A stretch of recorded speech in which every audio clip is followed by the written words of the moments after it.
Geronimo Stilton, Chapter 3. Have you written your will? Grandfather handed off the Super RV's controls to Thea. Grinning, she yelled, "Hold on to your fur, every mouse!" I had barely managed to buckle my seatbelt when the Super RV's engine roared noisily. "Mylon, here we come!" Thea cried. Vroom! Two large wings popped out of the sides of the Super RV. Chattering cheddar, what a sight! We took off just like a plane. We flew higher and higher, and we could see New Mouse City becoming smaller and smaller beneath us. I couldn't help nibbling nervously on my paw nails. "Excuse me, Professor Cheesepuff, are you absolutely sure that it's not dangerous to fly in the Super RV? Professor Cheesepuff frowned. Oops, had I offended him? "Stilton, are you trying to say that the Super RV isn't safe?" Just then Trap grabbed my paw. "Oh, Geronimo, look how that wing is shaking. And look there, a bolt has fallen off. Holy cheese balls, I may have forgotten to fill in the tank with gas," he yelled. "Help, we're falling! Geronimo, have you written your will? Remember to leave me your cheese rind collection from the 1700s. Rat munching rattlesnakes." "Help!" I squeaked at the top of my lungs. But then I realized that the tarp was snickering and winking at Thea. My sister turned around and shook her snout. "Oh, Geronimo, it was just a joke." I turned red from the ends of my ears to the tip of my tail. I should have known. Professor Cheesepuff stared sharply at me over his glasses. "Stilton, have you at least studied up on Mylon? When was the city founded? How big is it? How many rodents live there?" "Well, actually, I didn't study at all.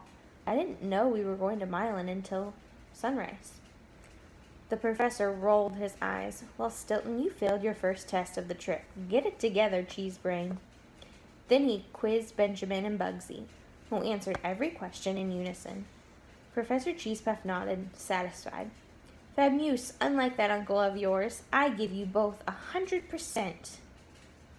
Then he pressed a button and the Super RV screen began to play a 3D film about the history of Mylon. Origins of the city name. According to the legend, the name Mylon is derived from the Latin phrase in media lani, which means half covered in wool, like the boar skull carved on an ancient stone that was found in Mylon long ago. But there are other theories behind the name. For instance, the ancient Latin name Melodium means Middleland, and it could refer to the city's geographical location. The history of Mylon. Mylon was one of the capitals of the Western Roman Empire. In the Middle Ages, it was a commune and a city-state under the Visconti and Soroso families. Mylon was later governed by France, Spain, and Austria at different times, and then played a significant role in the period leading up to Risorgimento, Italy's unification. Since 1861, it has been a part of Italy. Mylon today.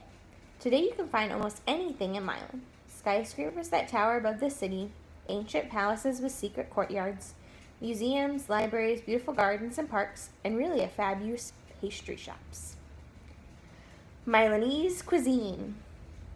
Mylon's traditional dishes include yellow saffron risotto, Mylonese veal cutlets, cassoulet, a stew made with cabbage and pork, mondeghetti, meatballs, and the legendary Pantanone, Christmas cake.